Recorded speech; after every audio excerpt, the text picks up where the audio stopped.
이게 별로 좋지 않다는 거 여러분 이미 경험상 아실 것 같아서 너무너무 반갑고요. 아, 이 평택에 오면 이렇게 오니까 제가 너무 좋아하는 분들만 계신 거 있죠. 소리 목사님도 사실은 우리 저 차세대에서 계속 오랫동안 같이 있었거든요. 네, 우리 조윤수 목사님도 마찬가지고. 오늘 제가 그 제목을 Good Enough Parents라는 제목을 갖고 왔습니다. 네, 이거는 사실은 우리가 다 완벽하지 않잖아요. 그죠? 엄마 아빠로서 다 완벽하지 않은데 조금 더 어떻게 하면 더 충분히 좋은 엄마 아빠가 될까? 좀 충분히 좋은 엄마 아빠 그런 단어를 이제 어떤 분이 쓰셨습니다. 굉장히 유명하신 분이 쓰셨기 때문에 저는 이제 카피를 했어요. Good Enough Mother라는 그런 단어를 쓰셔서 마더 대신에 제가 페어렌츠 또 이 페어렌츠 대신에 뭐 티처 뭐 이런 식으로 해가지고 선생님 뭐 부모 이런 식으로 제가 이제 썼습니다. 제가 오늘이 온 지 벌써 17년 된 것 같아요. 전임 사역이 벌써 2001년도부터 시작을 해서 굉장히 이제 저의 후배님들이 다 이제 더 훌륭하신 분이 되셔서 제가 정말 그분들의 진짜 신들면가를 풀 수 없는 그런 너무 귀한 그런 그 이제 사역을 또 경험을 지금 할 수 있어서 너무 감사합니다. 그런데 너무 괴로워요. 시간이 흘러가면 흘러갈수록 괴로워요. 왜 괴로운가? 차세대에 대해서 제가 차세대를 너무너무 사랑하는데 어떤 것을 해법이 그죠? 해법을 풀기 이전에 너무나 많은 그 시대가 앞서가기 때문에 그죠? 엄청난 쓰나미처럼 상상할 수 없는 쓰나미처럼 모든 것을 휩쓸어 버리는 이런 현실 가운데 정말 뒤쫓아가기가 앞서가야 될 사람이 제가 리더로서 앞서가야 할 사람이 뒤쫓아가기도 힘들어 죽겠는 그런 그 아주 정말 그런 상황입니다. 그런데 저만 그런가? 그렇지 않아요. 모든 차세대 사역자들 다 고민을 빠졌어요. 어떻게 하면 좋을 것인가? 그래서 여러분 아시다시피 최윤식 박사님이라는 분이 계세요. 최윤식 박사님, 최윤식 목사님이기도 합니다. 이분이 아마 우리나라에서는 미래학으로서는 1호 박사를 제가 받았다는 얘기를 들었습니다. 저쪽 미국 휴스턴에서. 그래서 이제 이분은 예견을 했어요. 2040 한국교회 미래지도. 2020년에 2040년에 한국교회가 어떻게 될 것인가 예견을 했어요. 그 책이 조금 약간 두껍지만 정치적으로 경제적으로 엄청난 지수, 엄청난 숫자들을 다 동원해가지고 어떻게 될 것이다. 이렇게 얘기를 한 거예요. 근데 그분들이 이야기하는 거가 앞으로 이제 2020년이면 6년뿐이 안 남았어. 올해가 2014년도라. 그죠? 근데 2036년 우리가 지금 아이들이 뭐 1,800만 명 우리가 크리스찬들이요 지금 한 사실은 20%부터 들어갔어요. 근데 지금 18%. 그래서 지금 1,800만 명, 1,200만 명 뭐 이렇게 숫자가 왔다 갔다 해요. 잘 몰라요. 도대체가. 왜냐면 헛수가 너무 많아서. 그죠? 모든 교회들이 성도들이 다 헛수가 있어요. 그래서 이렇게 제적이 있고 실제 출석하는 인원이 있다 보니까 이 숫자가 왔다 갔다 합니다. 그 폭이 너무 넓어요. 그런데 이 아이들이 주일학교 아이들이 2036년 정도 되면은 지금 완전히 거의 많이 빠져서 80만 명으로 된다는 얘기죠. 그리고 전체적인 인구가 전체인 크리스찬 인구가 이 최윤식 박사님의 말에 의하면 450만 명에서 500만 명으로 다운된다는 거예요. 지금 그래서 교회가 부도가 나가고 그래서 이분은 뭐라 그랬냐면 우리 크리스찬들을 위태로운 교인들이라는 단어를 사용했어요. 위태로운 교인들. 우리 안에서, 우리가 이 교회에서, 특별히 온누리 교회는 정말 많은 전도 하지 않아도 온누리라는 브랜드, 온누리라는 교회, 믿고 많이 오시는 것 때문에 살짝 우리가 민감하지 않더라고요. 전도에 대해서. 그렇죠? 그래서 많은 분들이 오신다. 그래서 우리끼리 너무 감사하다. 너무 좋다. 우리 아이들도 너무 있다. 그런데 이것이 시간이 흘러가면 흘러갈수록 엄청나게 빠져나간다는 것이죠. 이것이 한국교회의 미래 지도라는 거예요. 그래서 지금은 상상할 수 없을 정도로 엄청나게 2020년, 2040년도가 되면 그래서 이분은 앞으로는 어떻게 되느냐. 우리가 지금 미국이나 캐나다 가면은 교회 가면은 그 교회를 빌려서 우리가 한국 사람들이 예배를 드리잖아요. 2시 예배를 드립니다. 가서 보니까. 그런데 뭐 교회가 너무너무 의리하죠. 의리하죠. 근데 미국 사람들도 캐나다 사람들도 다 빠져나가기 때문에 한국 사람이 거기서 예배 드릴 수 있는 거예요. 그런 다음에 한국 사람이 다 많이 모여. 그래서 그 교회를 사요. 그래서 시카고 온누리도 가보니까 그 교회 샀습니다. 우리 교회가. 미국 교회를 우리가 샀어요. 할렐루야. 이런 일이 막 벌어지는 거예요. 그런데 거꾸로 거꾸로 2020년, 2040년도가 되면 지금 우리나라에 오는 이제 스리랑카 사람들, 베트남 사람들, 인도네시아 사람들, 이분들이 우리가 쓰고 있는 이 교회를 그분들이 산다는 거예요. 이게 역전이 되는 거예요, 지금. 왜냐하면 너무너무 놀랍게 우리가 지금 2만 불, 아마 이제 2만 불 조금 더 넘다고도 얘기를 해요. 그러면 점점 토요일 날, 주일 날이 이제 예배를 안 드리게 되는 것이죠. 그런데 이분들은 이 스리랑카나 지금 이제 우리나라에 오시는 분들은 더 나라가 더 힘들죠. 그러니까 우리나라에 있었던 60년대 그 믿음, 우리나라에 있었던 70년대 믿음, 그 믿음이 더 뜨겁기 때문에 교회를 모이는 거예요. 그래서 역전이 분명히 생긴다는 겁니다. 그리고 큰 교회들이 벌써 이제 강남 순복음교회 이런 그 교회에서는 여의도 순복음교회에서 왜 우리 성전 안 사가냐 난리치고 막 신문에 나와요. 신문에. 그런 일들이 비일비재한다는 거예요. 비일비재한다는 거예요. 이것이 현실이라는 겁니다. 불과 몇 년 후에. 그래서 이 최윤식 박사님은 뭐라고 그랬냐면 지금 요셉의 이야기를 들으면서 요셉이 7년 동안 그 꿈을 통해서 7년 동안의 풍년을 그 다음에 7년 동안 흉년이라는 꿈을 꾸잖아요. 이삭이 다 말라 비틀어지고 소들이 다 말라진 게 올라오는 거를 지금 보잖아요. 그러니까 지금도 안 늦었다. 살짝 늦었어요. 솔직히 말하면. 그래서 지금이 풍년이다 치면 앞으로 7년은 어떻게 전략을 세울 것이냐, 앞으로 7년은 어떻게 전략을 세우느냐에 따라서 우리나라의 미래가, 크리스찬의 미래가 왔다 갔다 운명에 달려 있다라고 얘기를 해요. 그래서 이분들이 지금 포럼을 엽니다. 작년부터. 작년에 엠베시더 호텔에서 4월 달에 포럼을 크게 열고 계속적으로 신학자들도 모여서 지금 이제 종교개혁이라는 것으로 우리가 루터가 종교개혁을 했는데 지금 믿음으로 말미암아 구원을 받았다. 이것이 맞는 얘기죠. 그런데 이것이 너무 강조되고 이것만 얘기하다 보니 우리가 믿음하고 생애하고는 살짝 상관없이 믿기만 하면 우리는 구원받아. 믿기만 하면 우리가 천국 가. 그거 괜찮다는 얘기죠. 괜찮다는 얘기죠. 여기에 대해서 더 많이 심각하게 생각하지 않기 때문에 정말 이제는 세상이 교회를 걱정하는 세대로 된 거예요. 교회가 세상을 걱정하는 시대가 아니라 세상이 교회를 걱정하는 시대가 됐다. 그러면서 지금 신학자들이 또 어떤 얘기를 하냐면 진짜 이제 제2의 종교개혁이 일어나야 된다. 구원적 믿음뿐만이 아니라 행위도 우리가 성화되는 과정에 있어서 실제적으로 우리가 어떻게 살 것이냐, 말씀대로 살 것이냐. 그래야지 우리가 기성세대들이 말씀대로 살아 있어야지만 우리가 집 안에서 우리 아이들이 엄마 아빠의 신앙을 볼 수 있다는 얘기예요. 그들이 헷갈리지 않는다는 얘기예요. 그들은 집에 와서, 교회 와서 엄마 아빠가 너무나 멋있는 장로님이야. 너무나 멋있는 집사님이야. 근데 집에 오면은 아니야. 그러니까 얘네들이 뭐야 이거는? 뭐가 진짜 신앙이야? 우리 엄마 진짜 맞아? 우리 아빠 진짜 맞아? 이것으로 말미암아 아이들은 미련 없이 교회를 떠난다는 것이죠. 그래서 이제 신학자들도 막 지금 그거 고민하고 있어요.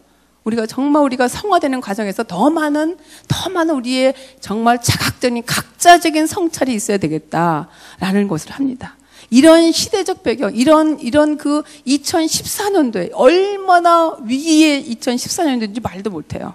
왜냐하면 금방 2020년이 되기 때문에, 왜냐하면 금방 2040년이 되기 때문에. 그렇죠? 그래서 제가 이 단어가 정말 그러면 어떤 게 good enough 페어렌츠인가 제가 이제 함께 이제 나누기를 원합니다. 제가 이제 여러분 지금 혹시 지금 신문을 보셔서 제가 쓰고 있는 걸 지금 혹시 읽으시나요? 읽으신 분? 네, 읽으시군요. 한 분뿐이 없으시잖아요. 그죠? 네. 할렐루야.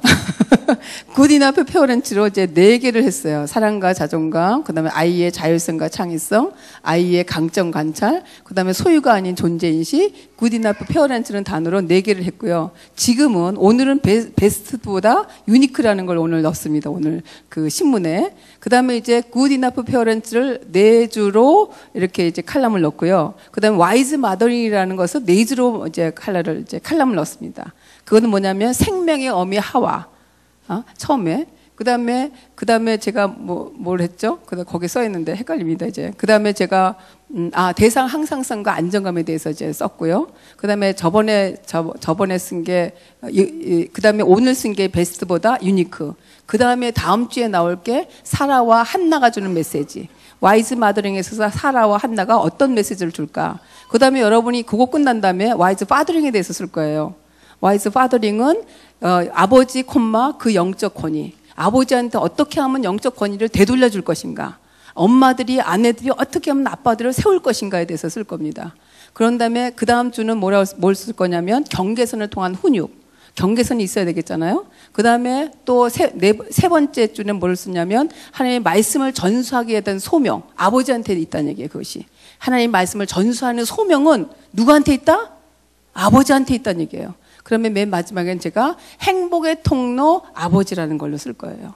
그래서 지금 이제 12주가 나갑니다. 12주. 첫 번째 Good Enough Parents가 나갔고, 그 다음에 Wise Mothering이 나갔습니다. 그 다음에 보면, 제가 이제 오늘 이제 세 분을 이제 모셔왔는데요. 여러분이 이제 이게 그 1800년도 후반기에 굉장히 엄청난 사람들이 이제 거기에 이렇게 나타나더라고요. 그래서 지금까지도, 지금 21세기까지도 우리의 많은 것들을 지금 이렇게 많은 이제 생각이라든지 많은 이제 철학이라든지 거기에 이제 이게 영향을 끼치는 분들이 있습니다. 그건 누구냐면 제일 유명한 사람이 프로이드예요, 프로이드. 프로이드는 여러분이 이제 심리학이나 유아교육을 하신 분들은 많이 아시겠지만 아시는 분들은 조금 더 다시 한번 이제 리플렛 하는 그런 마음으로 좀 들어주시면 프로이드는 그때 1800년도 후반부터 어떤 걸 했냐면 인간은 그냥 인간이 아니다. 이 속에 무의식이라는 존재가 있다는 거예요. 의식의 존재가 있고 무의식의 존재가 있는데 우리 아이들이 의식적으로 여러분이 아이들한테 나타나는 모든 행동은 아이들이 말을 안 듣고 아이들이 고집 피우고 아이들이 막 지 맘대로 막 저항하고 반항하고 난리치는 거 그거는 밑에 엄청난 무의식이라는 그런 세계 90% 정도의 무의식이라는 세계가 있어서 의식으로 나타나는 것이죠. 그러니까 그 뿌리가 언제 만들어지느냐? 영유아 유치 때 만들어진다는 거예요. 그래서 이 프로이드는 그래서 이 사람 뭐라고 얘기하냐면 욕동 심리학이라는 단어를 사용했더라고요. 그래서 욕동 심리학의 리비도라는 성욕이라는 어떤 그런 것이 맨 처음에 입에 있다는 얘기죠. 그래서 아이들 딱 나면 뭐든지 입에 가는 거 아시죠? 뭐든지 빨아댑니다. 이불도 빨고 있는 거 뭐 들어온 건지 아닌지 모르고 다 입으로 가잖아요. 그래서 그걸 구강기라고 합니다. 그죠? 그런 다음에 학문으로 간다는 얘기예요. 그래서 학문기라고 그러고, 그 다음에 생식기로 간다 그래서 생식기, 그 다음에 요 리비도라는 어떤 그런 성욕이, 그 다음에 잠복된다. 그래서 잠복기. 그래서 사춘기 때는 전부 잠복되어 있다. 그런 다음에 조금씩 어른이 되면서 온몸에 다 퍼진다. 그래서 인생 전체는 성욕이라는 욕동 에너지가 인생을 그런 에너지로 다 가져간다. 이렇게 얘기를 했어요. 그러니까 프로이드는 엄청나게 중요한 것을 얘기했는데 그중에 특별히 무의식과 의식을 얘기했어요. 그 세 사람을 얘기할 수 있다면 프로이드와 그다음에 아인슈타인과 그다음에 레니를 얘기할 수 있죠. 이 사람들 다 너무 재밌게 유대인인 거예요. 이 사람들이 거의 1800년대 후반기에 나타난 사람들이에요. 1800년대 후반기에서 1900년대 초반기까지. 그래서 이것들이 지금 인간을 엄청 많은 영향을 끼치고 있죠. 그 중에서도 저는 어떤 거를 깔고 어떤 철학을 깔고 차세대를 사역하고 있냐면 하나님이 모든 인간에게 다 창조성을 줬다. 모든 인간은 천재다. 라는 것부터 좀 깔고 합니다. 왜냐? 우리는 이미 하나님의 형상을 따라 우리가 지은 바 받았기 때문에 하나님은 창조주더라고요. 여러분 아시잖아요. 모든 나뭇잎이 다 다른 거. 모든 모양이 다르죠. 모든 초록도 아주 그냥 옅은 초록에서 짙은 초록에 이르기까지 상상을 초월한 모든 것이 다 있다는 얘기죠. 그렇죠? 그래서 아이들은 정말 태어날 때 다 천재로 태어난다는 것은 저는 기본으로 갖고 있어요. 그 다음에 다 창조성을 갖고 있다는 것을 저는 기본으로 갖고 있어요. 그것과 함께 두 번째는 에베소 6장 4절에 보면 아비들아 자녀를 노엽게 하지 말아라. 그리고 주의 말씀으로 정말 교양과 훈계로 양육하는 거더라고요. 주의 말씀으로. 그 앞에가 뭐냐? 정말 마음을 노엽게 하지 말아가 먼저 있어요. 말씀을 먼저 하나님 말씀 넌 우리는 크리스찬이야. 우리 예배를 드려야 돼. 예배 들으면 조용히 해. 가만히 있어. 이게 아니고 이 마음 가운데 노엽게 하지 않고 이 마음을 편하게 하는 거더라고요. 그 말씀을 뒷받침해 주는 것이 뭐냐면 마음의 네 가지 밭이잖아요. 하나는 길가밭, 돌짝밭, 가시밭, 좋은 밭. 좋은 밭에 마음의 이 씨앗을 뿌려야지만 좋은 밭에 30배, 60배, 100배의 열매가 있어요. 어느 밭에 뿌려야지? 좋은 밭에 뿌려야지. 저번에 우리 이재훈 목사님 말씀하신 것처럼 그러나 사실 이 네 가지의 마음이 다 있죠. 우리한테 다 있어요. 근데 어디에 부등호가 더 크냐? 가시밭에 더 부등호가 크냐? 돌짝밭에 더 부등호가 크냐? 좋은 밭에 더 부등호가 크냐? 더 이렇게 많은 에어리어가 있느냐? 면적이 있느냐? 그거에 따라서 다르지. 그것에 따라 다르지. 그런데 이 마음밭이 얼마나 중요한가? 마음을 얼마나 노엽게 하지 말아야 될 것인가? 그런 마음이 하나 있고 또 기본적인 철학이 있고요. 그 다음에 세 번째 철학은 뭐가 있느냐? 신명기 6장 말씀이죠. 말씀을 어쩌든지 전수를 해야 된다는 얘기죠. 어쩌든지 강론해야 된다는 얘기죠. 요 세 가지의 철학이 저를 움직이고 있어요. 어찌 보면은 오늘의 차세대를 움직이고 있는 것이죠. 다음 주에도 우리 노 목사가 오시지만 어쨌건 제가 이 영유아유치를 이렇게 담당하고 있으면서 또 제일 중요한 건 영유아유치라는 거예요. 왜냐하면 이 사람들이 다 그걸 증거하고 있어요. 제가 모시고 온 분을 지금 세 분이나 있는데 제가 프로이드를 얘기했어요. 그러니까 모든 심리학의 근본은 프로이드부터 시작돼요. 그런데 가만히 생각해 보니까 인간이 얼마나 존재가 정말 귀한 존재인데 정말 성욕이라는 리비도로 그 에너지로 인간이 왔다 갔다 하느냐? 아니란 얘기예요. 그것이 1930년대부터 이런 분들, 도널드 위니카, 멜라니 클라인, 마가렛 말러, 제가 이제 모시고 온 하인즈 콧 이런 사람들이 아니다. 아기가 딱 태어나면, 아이를 딱 태어나게 하면 그 다음에 부모와 관계가 너무 중요한데 요 관계로 말미암아 이 인간이 정말 건강한 인간이 되느냐 아니면 건강치 못한 인간이 되느냐가 돼 있다. 그래서 요거를 대상관계 이론이라는 거를 만들어 놨어요. 그래서 이 사람들이 대상관계 이론가들이에요. 그래서 근데 이 프로이드는 그래서 영유아유치 만 6세가 너무 중요하다까지는 얘기를 했어. 근데 대상관계 이론가들은 아니다. 언제가 중요하느냐? 0에서 1세, 1에서 3세가 중요하다고 얘기한 거예요. 몇 세요? 0에서 1세, 1에서 3세. 그 중에서 더 중요한 건 언제냐? 0에서 1세, 0에서 1세. 까마득하죠, 여러분? 여러분 까마득하죠? 걔네들이 뭘 알겠어? 젖주면 코 사고 그 다음에 응가 싸면 딱 치우기만 하면 되는데 지네들이 뭘 알겠어요. 인생을 1년뿐이 안 사는 주제에. 그리고 내가 우리 엄마 아빠가 얼마나 이뻐하는데 그거면 됐지. 그죠? 근데 이 사람들이 연구를 해가지고 대상관계 이론가들이 거기를 더 집중적으로 판 거예요. 참 하여튼 엄청난 사람들이에요. 그래서 제가 이 중에서 이제 세 분을 모셔왔습니다. 그 중에 한 분이 이제 도널드 우즈 위니캇이라는 사람이에요. 소아과 닥터이고 정신분석가인데 이분이 맨 처음에 이 단어를 사용했어요. Good enough mother. 제가 이제 여기서 차용했다고 그랬죠. Good enough parent를. Good enough mother가 도대체 뭐냐? 우리가 인간은 다 완전하진 않지만 정말 충분히 좋은 엄마가 무엇이냐? 그래서 이 사람은 우리가 참 자기와 거짓 자기를 얘기를 했어요. 중간 대상 이런 것들을 얘기했는데 참 자기와 거짓 자기를 어떻게 얘기를 하냐면 우리가 딱 태어나면 진짜 자아죠, 이게. 그죠? 진짜 자아는 딱 태어나자마자 진짜 자아가 연결돼요. 그런 다음에 우리가 이제 자람과 동시에 부모가 여기 있어요, 부모의 밑에서 우리 아이가 자라니까.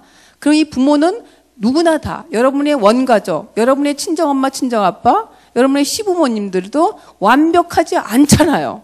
오늘이 참 어버이날인데 할렐루야. 그죠? 오늘 너무 귀한 날인데 완벽하지 않기 때문에 그분들로 말미암아 뭐가 만들어지냐면 내면화가 만들어져요. 역기능적인 환경 때문에. 완벽하지 않아서. 아이가 자라는데 자기 마음대로 다 살 수 있나요? 거기서 애가 결혼해서 5년 되면은 애가 3명 될 수도 있어. 4명 될 수도 있고. 그죠? 쌍둥이 있을 수도 있어요. 그런데 엄마 아빠가 얼마나 지쳐요. 그럼 얘네들은 모든 욕구를 만들어줄 수가 없어요. 100% 인간은 100% 모든 좋은 조건에서 살 수가 없어요. 그죠? 그러니까 모든 사람들은 다 트라우마가 있는 거예요. 다 문제가 있고 다 막 아파서 막 맨날 울고 짜고 난리쳐요.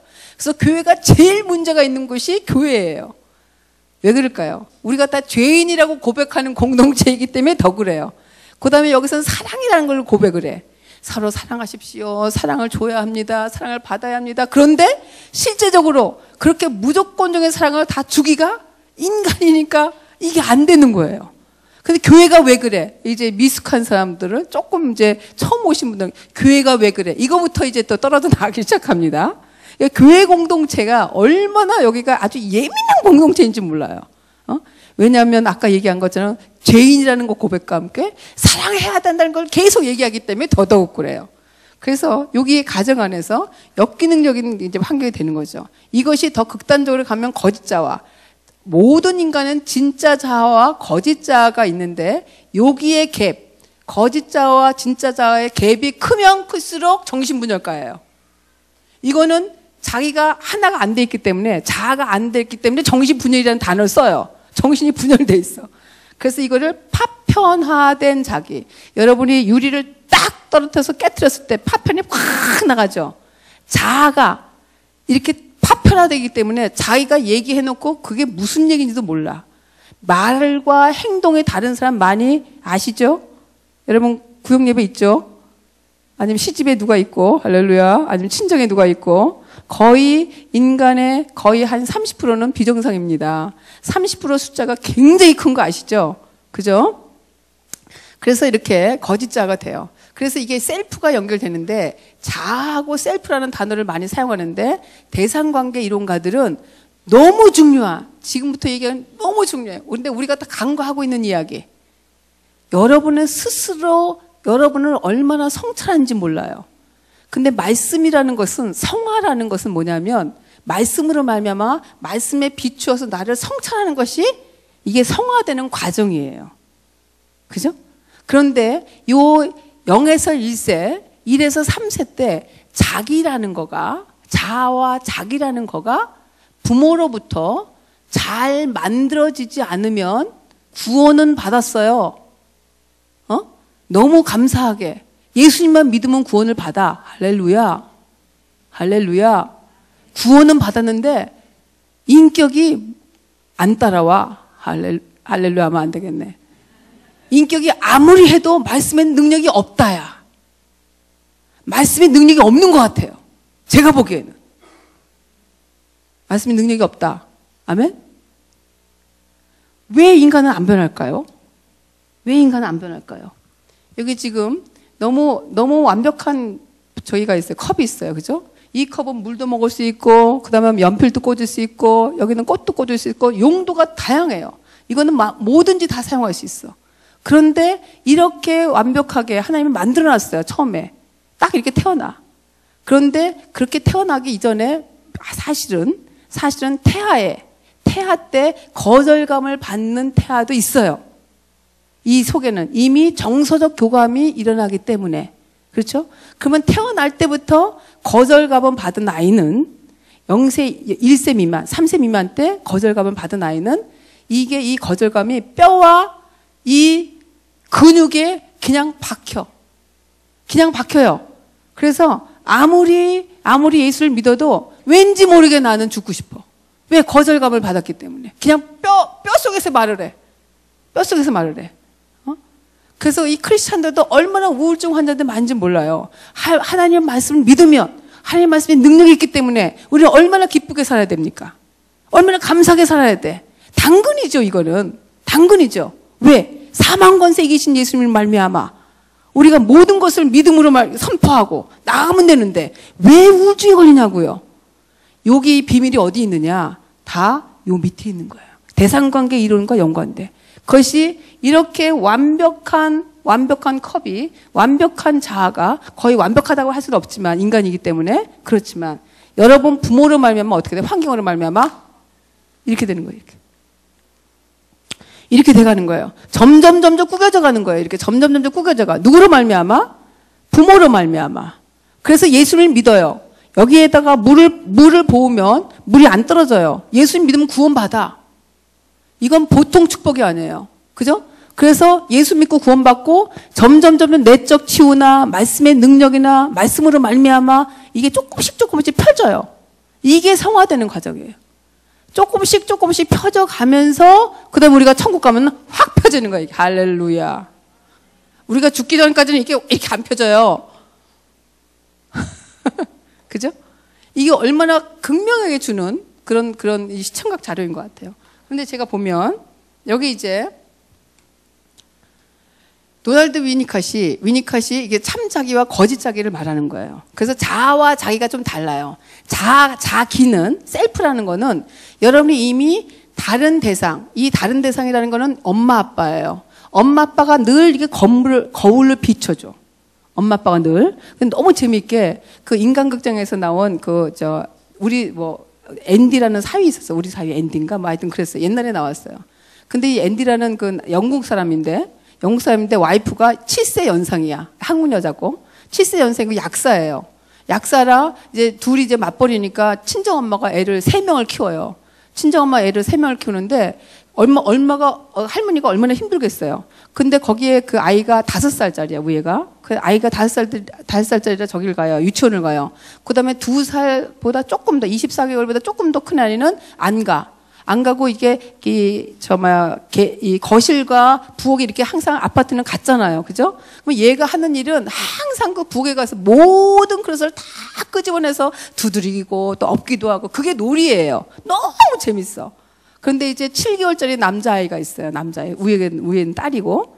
그러면 이 외할머니는 여기 소파에 앉는 게 아니라 우리 할머니도 항상 애를 업잖아요. 우리 한국 문화는. 그래서 이제 그 막내를 업어요. 업고 나서 둘째가 항상 그 일을 하니까 그리고 이제 24개월 조금 더 넘으면 아이가 딱 태어나자마자 5개월 때 이렇게 몸을 이제 뒤집죠. 그러면 우리 아이들은 일단 태어나면은 독립되기 위한 인간이에요. 움직임과 동시에. 그래서 이 발을 뜀과 동시에 항상 이만큼 가요. 그것이 이제 18개월을 분리개별학이라고 그래. 18개월이 되면 이만큼 엄마가 여기 있어요. 그리고 이만큼 떨어져 가. 자기가 놀다가 한번 이렇게 봐요. 이렇게 보면 엄마가 있어. 그럼 내가 마음에 안정감이 있어요. 엄마가 있고 확인하고 또 놀아. 엄마가 없으면 난리가 나고 이제. 그래서 18개월부터는 점점 그 거리가 멀어져요. 그래서 아이가 이제 청소년이 된다든지 그럴 때는 나가는 게 당근이에요. 근데 우리는 이제 잡고 있는 것이죠. 이렇게 하고 잡고 있는데 이제 어느 경우에는 결혼할 수도 잡고 있어서 그것이 이혼의 요인이 되는 게 한국적 상황이에요. 그렇죠? 그런데 이때도 아이가 이렇게 하면 아이가 막 놀다가 할머니 이렇게 딱 봐. 그럼 할머니 얼굴을 일단 구겨. 외할머니 막 난리쳐. 그거 하지 말라 그랬지. 됐어. 빨리 넣어놔. 그만해. 넌 맨날 그 짓거리만 하냐. 우리 한국 할머니 막 그렇게 막 하고 있어요. 그러면 이 얼굴이 누구의 마음에 찍히느냐. 요 2살짜리 아이한테 막 마음이 딱 찍히는 거야. 요거를 표상이라는 어려운 단어를 써요. 그러니까는 엄마 아빠의 얼굴이 아이의 얼굴과 머리에 찍히는 거예요. 엄마 아빠의 모든 생활과 언어와 얼굴 모든 게 찍히는 거예요. 이게 대상관계 이론가들이 말하는 이야기예요. 그런데 그렇게 해서 이제 할머니가 다쳤어요. 다리를 다쳐가지고 입원을 하셨어. 그래서 누가 날라왔느냐? 영국 할머니가 날라왔어요. 영국 할머니 비행기 쭉 타고 날라왔어요. 근데 너무 재밌게 모든 패턴은 똑같아. 큰애는 유치원 가고 두 번째는 또 계속 그거 끄집어내는 그게 놀이예요. 근데 영국 할머니 일단은 없는 문화가 아니야. 소파에 앉았어요. 소파에 앉고 그 막내 7개월짜리 이렇게 안았어요. 안고서는 그 다음에 똑같이 노는데 얘가 또 이렇게 영국 할머니를 딱 쳐다봐. 영국 할머니 딱 웃어. 베이비 너무너무 예뻐. 그래 넌 너무너무 잘하고 있어. 그래 너무 재밌지. 영국 할머니 이렇게 웃고 있어. 한국 할머니는 이렇게 하고 있었고. 에? 그게 와 너무 극명한 문화더라고요. 우리 한국 엄마들이 특히 저를 포함한 겁니다. 저는 예외가 아니에요. 제가 영국 사람이 아니기 때문에 예외가 아니라는 사실. 제가 생각하는 걸 가지고 다 끊는 거죠. 자율성을 안 주는 거예요. 근데 영국 할머니는 막 제가 거기서 그 인간극장에서 정말 아주 제가 너무 부러웠던 건 뭐냐면 그 앤디라는 아빠가 5살 먹은 그 딸하고 같이 빵을 굽는 거예요. 빵을 구우니까 빵을 여러 가지 막 모양을 또 예쁘게 만들어요. 아빠가 굽는 겁니다. 그리고 딸한테 가르쳐줘요. 그런데 집안 가정이 막 이 냄새가 가득하니까 집안이 아주 그냥 너무 행복한 빵 냄새가 나면 행복하잖아요. 밥 냄새 나면 행복한 것처럼. 그러면서 하는 말이 우리 아빠도 나를 이렇게 해줬어. 이 애가 얼마나 행복해 하는지 몰라. 물론 엄마가 만들어주는 이 한국 엄마는 그런 거 별로 이 원가족으로부터 받은 게 없기 때문에 그거 관계가 없어. 관계가 없어요. 우리 잘 보세요. 여러분 엄마 아빠한테 받은 게 없기 때문에 우리 애들한테 받은 거 줄 수가 없는 거예요. 경험이 없기 때문에. 경험이 없기 때문에. 그래서 여러분이 지금 이제 여러분이 어떻게 바꿔야 할 것인가를 이제 됐으면 좋겠습니다. 그래서 이제 위니캇은 중간 대상이라는 것도 얘기를 했는데 여러분이 잘 알고 있는 아이들이 곰인형 두 살만 지나면 곰인형인다든지 아니면 지가 꼭 그 입을 요만 너무너무 더러운 입을 막 꼭 갖고 다니잖아요. 이런 질질질 끓고 다니고. 그죠? 이게 하나의 엄마 말고 엄마가 주는 사랑 말고 나한테 사랑을 주며 내 마음을 안정감을 주는 그런 중간 대상이 있다는 얘기예요. 사실은. 근데 여러분들 잘 보세요. 여러분은 지금 어떤 중간 대상이 있는지 몰라요. 어떤 사람은 여러분의 게임에 크리스찬이지만 게임이 중간 대상이야. 게임으로 들어가서 너무너무 사랑을 느껴. 그죠? 우리의 지금 중간 대상은 뭐냐면 제가 생각할 때는 핸드폰 같아. 스마트폰. 여러분 지금 스마트폰이 배프인 거 아시죠? 스마트폰이 24시간 끼고 있더라고, 저도요. 이 스마트폰도 안 봤으면 좋겠는데, 제가 어느 때는 그냥 확 꺼놓죠. 제가 이렇게 몰입해야 될 거, 뭐 할 때. 근데 여러분 자녀들 다 스마트폰 끼고 살걸요? 여러분도 아마 그럴 겁니다. 그죠? 우리 회의 시간에도 스마트폰을 하고 있거든? 왜냐면 회의 시간에도 다 들으면서 멀티태스킹이잖아요, 이게. 이 지금 현대인이 하고 있는 멀티태스킹 다 하고 있어요. 회의 들으면서, 얘기하면서, 스마트폰 하면서, 이게 다 돼요. 너무너무 기가 막힌 겁니다, 지금. 이 중간 대상을 이 사람이 이제 얘기를 했어요. 그래서 이 중간 대상을 통해서 아이들이 진짜 사랑을 느낀다. 그래서 엄마들이 이 중간 대상에 대해서 잘 이용을 해라. 공갈 젖꼭지. 이런 모든 게 다 중간 대상이에요. 그 다음에 이 절대적 의존을 안아주기는 여기서 이 도널드 위니캇은 특별히 뭘 얘기하냐면 이게 적절한 환경에 대해서 얘기를 했어요. 아이의 진정한 안정감. 그 다음에 안아주는 환경. 그래서 여러분의 힐링에 대해서 여러분이 이제 많은 내적 치유 같은 책을 많이 보면은 하루에 12번을 안아줘야지만 이게 치료가 된다는 거예요. 8번을 안아주면 쏘쏘. 근데 여러분 만약에 강아지를 키우는 집에 한번 손 들어볼까요? 강아지가 작을 경우는 24시간 끼고 있을걸요? 강아지가 크면 24시간 못 끼고 있죠. 근데 강아지가 작으면 이게 앉게 돼 있어요. 근데 자녀가 크면 못 앉으니까 안아주질 않아요. 하루에 한 번 안아주지도 않을걸요? 그런데 인간은 하나님은 사랑이시라. 하나님 믿고 사랑이에요. 요한일서에 보니까. 그죠? 하나님 믿고 사랑이고 모든 인간은 사랑의 아우성을 치고 있더라고. 아내도 나 사랑해달라 난리. 남편도 나 사랑해달라 난리. 자녀들도 나 사랑해달라 난리. 서로 화를 내고 다투고 이런 모든 것은 그 무의식에 사랑을 해달라는 난리와 아우성이에요. 그래서 진짜 영적 전쟁은 뭐냐? 막 예수 이름으로 막 물러갈지어다. 이건 한 부분이에요. 진짜 영적 전쟁에서 승리하는 것은 여기에서 사랑을 느끼고 표현하고 그것을 하는 거예요. 동사로. 그럴 때 영적 전쟁에서 진짜 승리하게 돼 있어요. 모든 사단의 능력에서 여러분들이 승리하는 것은 사랑을 할 때 그것을 실제로 느껴지게 돼 있어요. 이것이 하나님과의 우리와의 관계고 원리예요. 인간이 살아가는 원리예요. 요 자체가. 여러분이 이것을 터득하고 실제로 사랑하지 않지만 하는 거야. 할렐루야. 시어머니 미워 죽겠지만 하는 거야, 그냥. 내가 여태까지 정말 미워한 사람 얼마나 많습니까? 내 주위에. 그죠? 그냥 하는 거야. 그냥 나는 못하지만 주님의 능력으로 말미암아 그냥 해버리는 거예요, 그냥. 그러니까 여러분의 행동을 해버리는 거예요. 그럴 땐 너무 놀랍게 영적 전쟁에서 승리하는 것을 알게 됩니다. 그래서 이게 안아주기가 이 사람은 굉장히 얘기한 어떤 그 큰 타이틀이고요. 상대적 의존은 여기 때는 이제 0에서 6개월은 정말 완전히 안아주는 걸로 되고 상대적 의존은 6개월에서 2살이라고 얘기했어요. 이 대상관계 이론가들은 요 개월이 약간의 차이가 왔다 갔다 해요. 그러나 거의 같은 이야기를 하고 있습니다. 그래서 아빠가 생각할 때 아이들은 엄마만 찾기 때문에 아빠가 너무너무 속상해요. 그죠? 아빠가 분명히 너를 낳았는데 너는 어찌하여 엄마만 찾느냐 라고 얘기를 해요. 근데 아이의 머릿속에는 요때 2살 전에 아빠 하지만 아이의 머릿속에는 요때부터 2살 이상부터 독립이 된다고 생각해요. 그래서 우리 집에 엄마랑 나랑 아빠가 같이 사는구나 머릿속에 이렇게 입력이 된다는 얘기예요. 이 사람이 연구가 이 소아과 닥터이기 때문에 다 관찰을 통해서 그다음에 인터뷰를 통해서 만들어냈습니다. 그다음에 제가 누구를 모셔왔냐면 마가렛 말르를 모셔왔어요. 이 사람도 마찬가지. 이 사람도 내과 닥터인데 이 사람들이 이야기하는 거는 0에서 1개월을 자폐기라고 그랬어요. 그래서 요때 잘못된, 요때 안정감이 없고 요때 잘못된 것이 고착되면, 근데 요게 비밀이에요. 어떤 게 비밀이냐? 인간은 여러분 부모로부터 정말 행복감을, 부모가 얼마나 여러분을 위해서 최선을 다해서 키웠습니까? 여러분의 형제가 10명이라도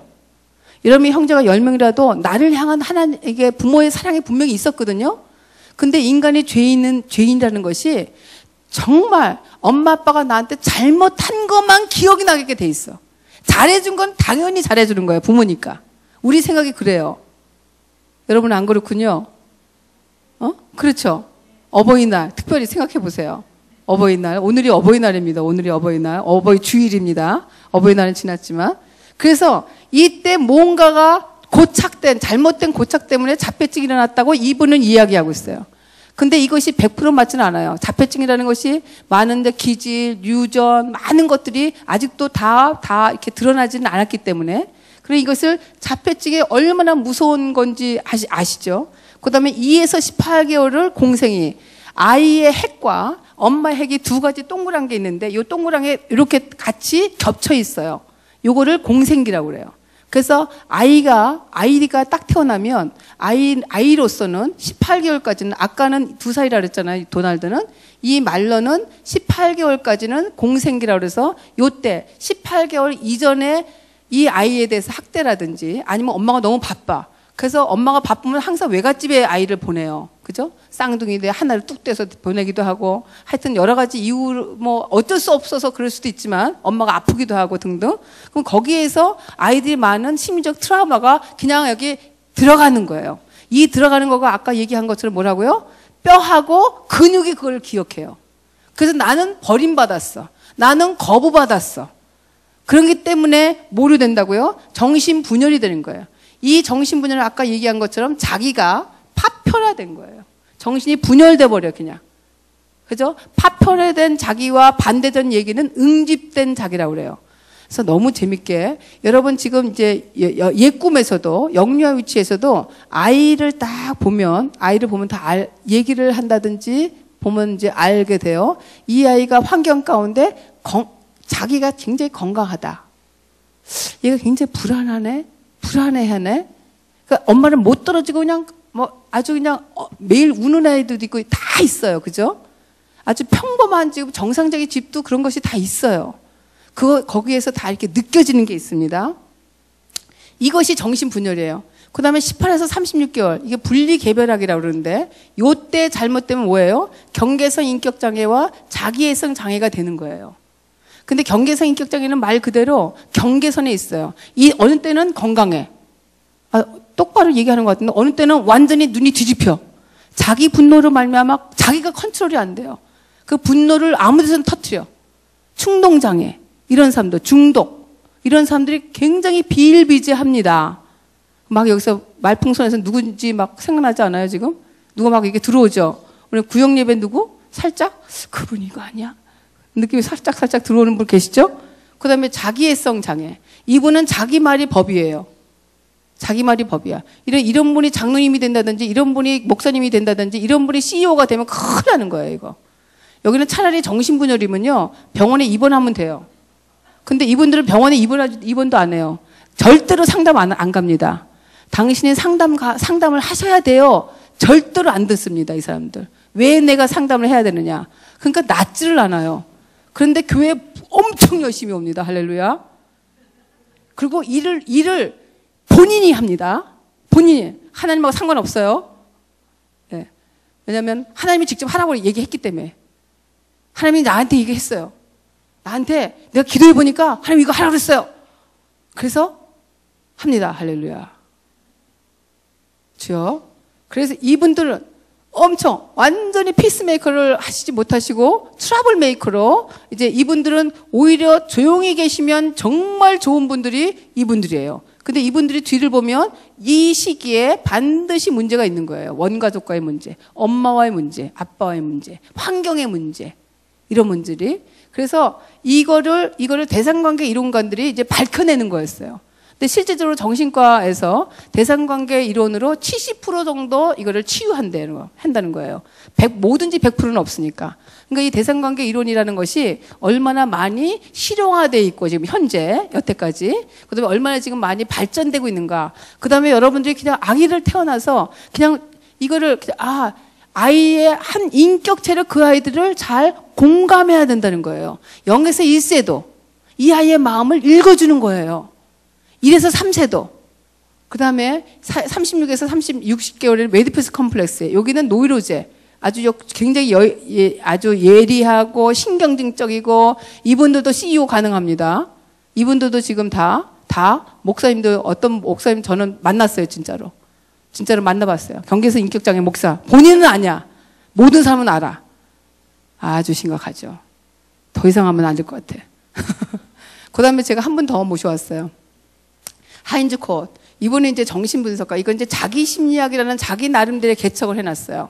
이건 뭐냐면, 아까 제가 프로이드를 얘기했을 때, 프로이드는 이게 심리학적으로 보면은 이제 아주 원조격이에요. 원조격. 그래서 러프하게 무의식과 의식이라든지 이드나 뭐 본능이나 자아나 초자아나 그런 걸 이야기했고, 그 다음에 욕동 에너지가 리비도라가 인간의 모든 것을 주장한다. 그 다음에 이제 웨디푸스 컴플렉스 그런 얘기를 했어요.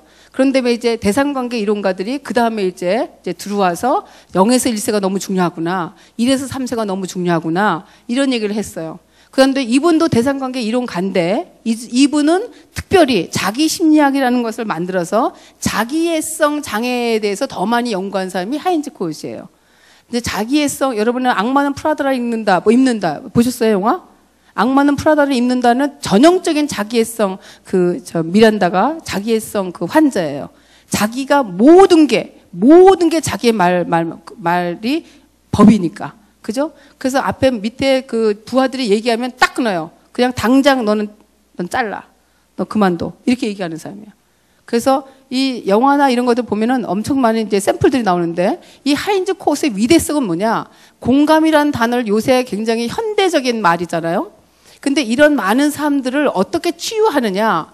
공감뿐이 없다는 거예요. 공감뿐이. 근데 너무 괴로운 것은 저도 아주 가까운 친척 중에 너무나 이런 분이 있는 거예요. 너무나 가까운 친척. 내가 너무나 많이 만나는 사람들 중에. 이거는 약이 없어요. 약이 없어. 그런데 예를 들어서 이런 말이 있어요. 이것이 진짜 말인지 그냥 책에 나온 말인데 2살짜리가 문제가 있어요. 지금 2살짜리 문제 있는 거 또 아시죠? 여러분 3살짜리도 고집 장난 아니라 맨날 싸우는 거 아시죠? 여러분의 인생은 걔가 3년뿐이 안 사는데 여러분의 인생은 벌써 40년 사는 사람이 싸우고 있어. 그 수준에서. 할렐루야. 그 수준에서 싸우는데 2살짜리의 문제는 2시간이면 해결된다는 말이 있어요. 12살짜리가 문제가 있어요. 지금 현재. 그러면 2년의 시간이 소요된다는 말이 있어요. 어떤 게 책에서 읽었지만 이게 근거가 있는지 없는지 살짝 몰라요, 저는. 근데 22살짜리의 문제가 있어. 22살짜리가 됐어. 그죠? 그 이상은 20년 이상이 필요한 거예요. 20년 이상. 그래서 무조건적으로 저도 지금 우리 큰애 아이가 무진장 싸우고 있어요. 그런데 그 이유는 뭐냐? 제가 이거를 못한 것이죠. 0에서 1세 때 못했어요. 제가 나름대로 그때 너무 바쁘고 하여튼 좌우지가 이유가 많아요. 그걸 하려면 이제 한 3박 4일 해야 되기 때문에 굉장히 걔하고의 문제가 걔는 뭘 느꼈느냐? 나한테 엄마로서의 엄청난 거부감을 느꼈어요. 걔 이 뼈에 이 근육에 다 들어가서 거부감이. 그래서 제가 아무리 잘하려고 노력을 아무리 해도 조금 좋아졌다가 일을 확 질러버려. 그러면서 저한테 뭐라 하냐면 속으로 얘기해. 그래, 네가 나 사랑한다며. 내가 이 정도 한번 일거리 한번 만들었는데 그래도 네가 나 사랑할 거니? 너 사랑한다. 네가 목사라며. 그런 느낌이 들어와. 이해돼요 지금? 이해가 갑니까? 오해가 옵니까? 이해가 갑니까? 그래서 일을 질러대요. 저는 막 그 일 질러대면 그거 막 쫓아다니면서 막 해결하는 거 난리치는 거지. 그래서 제가 지금 복수당하는 엄마가 됐습니다. 할렐루야. 그래서 여러분은 복수당하는 부모, 존경받는 부모를 꼭 읽으셔야 돼요. 복수당하는 부모, 존경받는 부모. 그것이 어린 시절에 어떻게 연결되냐에 따라서 이 아이들이 어렸을 때 안 나타나요. 언제 나타나느냐? 중고등부 되면 나타나요. 그 다음에 20세 전후로 해서 나타나요. 그래서 이게 아주 심각하면 20세 전후로 해서 정신분열이 돼버려요. 또 이게 또 이 경계성 인격장애, 자기애성 장애로 연결돼요. 그래서 굉장히 엄청나게 독립적으로 인생을 못 살고 그 수많은 세월을 이제 버리면서 사는 거예요. 조금 나아졌다가 안 됐다가, 나아졌다가 안 됐다가, 이런 것들이 계속 반복되면서. 근데 여러분의 교육의 목표가 뭐냐? 사실은 여러분의 자녀가 독립적으로 건강하게 자기의 일을 맡아서 알아서 하는 게 교육의 목적이에요. 서울대 보내는 게 교육의 목적 아닌 거 아시죠? 아, 여기는 다 서울대 보내는 게 목적이구나. 여러분의 자녀가 건강하게 어디에서든지 사랑받으며 사랑을 주며 서로 사랑을 주고받을 수 있는 그런 캐릭터로 건강한 마음을 가져야죠, 이게. 그리고 자기의 자녀를 잘 키워낼 수 있는 힘, 능력, 내공, 이런 것들이 교육의 목적이거든요. 그러기 위해서 여러분이 미러링, 어떻게 아까 영국 할머니처럼 정말 이 아이를 사랑하는 마음, 정말 무조건적인 사랑을 계속 비춰주는 거예요. 이게 미러링이에요. 이게 거울이에요. 이런 얼굴과 이런 생각과 이런 모든 것이 나한테 들어와서 내가 나라는 인간, 이것이 셀프거든요. 여러분의 자녀라는 셀프가 건강하게 될 때, 이때 복음이 들어가면 30배, 60배, 100배가 되는 거예요. 그런데 돌짝밭이야, 길가밭이야, 가시밭이야. 30배, 60배, 100배는커녕 이 인간 때문에 교회가 깨져. 이 인간 때문에 문제가 생겨. 이렇게 될 확률이 굉장히 높은 것이죠. 그렇죠? 그래서 이게 하인즈 코웃은, 여기 제가 좀 너무 어려워서 제가 얘기를 안 했는데, 두 가지를 얘기했어요. 하나는 과대자기. 그래서 유아는 무서운 걸 모르잖아요. 그냥 가서 탁 해서 흙도 그냥 집어 먹잖아요. 그죠? 나는 뭐든지 할 수 있어. 라는 생각을 갖고 있어요. 이게 구별이 안 되는 거예요. 어리기 때문에. 인지가 발달이 안 됐기 때문에. 그래서 그 과대자기의 축이 있는 거예요. 그 다음에 그 밑에는 어떤 자기의 축이 있느냐? 요 밑에 두 개 이렇게 축이 있어요. 두 개가 있는데, 하나는 과대자기, 하나는 이상화된 부모 형상이라는 것과 이제 자기가 있어요. 그러면서도 나는 뭐든지 할 수 있어. 막 일을 지르면서 돌아다니지만, 나는 엄마 아빠 없으면 아무것도 못해. 엄마 아빠 나한테 정말 좋은 것만 보여줘. 하는 이상화된 부모 자기가 또 있어요. 요거를 두 가지를 합쳐서 이게 쌍극화된 자기라고 해요. 이 과대자기와 이상화된 부모 형상을 쌍극화된 자기가 있어서 요것이 잘 만들어지면 이것이 응집된 자기가 된다라는 단어를 사용했어요. 하인즈 코웃이. 그러면서 이 응집된 자녀로 비전을 향하여 이상을 향하여 막 나간다. 그래서 이거를 자기 심리학이라는 단어를 사용했어요. 조금 더 관심이 있으신 분들은 이제, 그래서 여기가 이제 지금 중요한데, 에릭슨은 심리사회 발달 주기에서 여기 0에서 1세가 신뢰예요. 여기 이제 약간 있는 거는 이게 정서적인 거고 마음이고, 하얀 거는 영적인 겁니다. 0에서 1세는 나는 정말 사랑받기 위해서 태어났다 라고 생각하는 것이 신뢰예요. 그런데 애가 딱 태어나는데 이건 뭐야?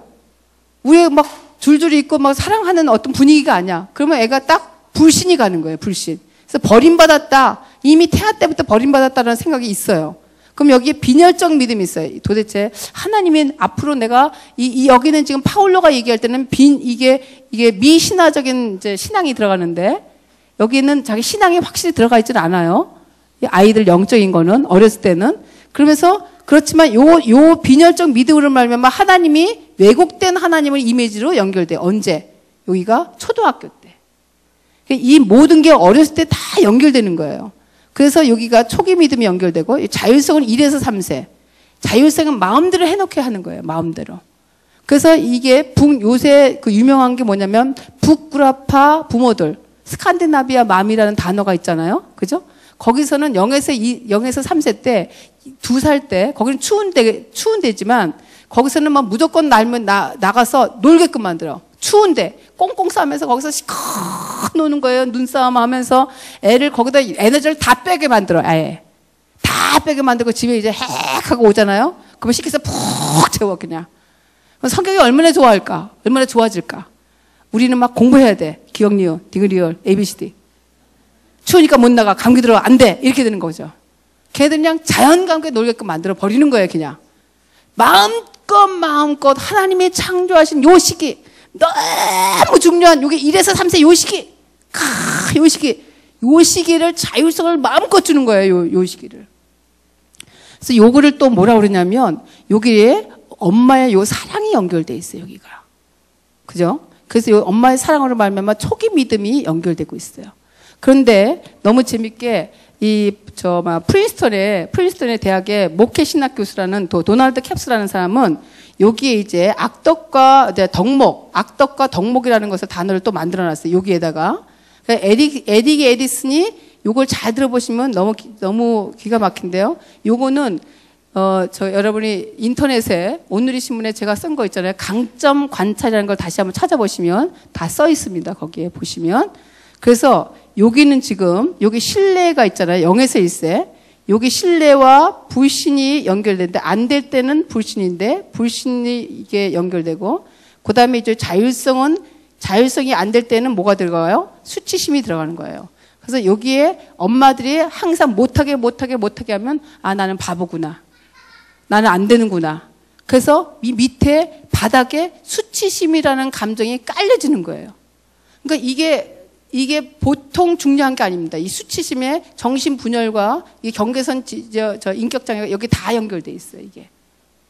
그러니까 1에서 3세가 굉장히 중요합니다. 그 다음에 중요한 게 3에서 6세예요. 여긴 주도성이에요, 주도성. 주도성이면 이게 지가 3에서 6년뿐이 안 살았는데 지가 뭘 주도성을 합니까? 근데 유치원에 보내잖아요? 그럼 리더십이 나오는 인간들이 있어. 지가 뭔가를 주도하고 있어요. 자기도 모르게. 이해되시죠? 그러니까 사람이요, 인간학을 공부하면 할수록, 심리학을 공부하면 할수록 너무너무 대단한 존재예요. 하나님이 우리를 그렇게 만들어 놓으셨더라고. 그런데 우리 엄마들이, 여러분들이 애들을 너무나 무시해 놓은 거예요.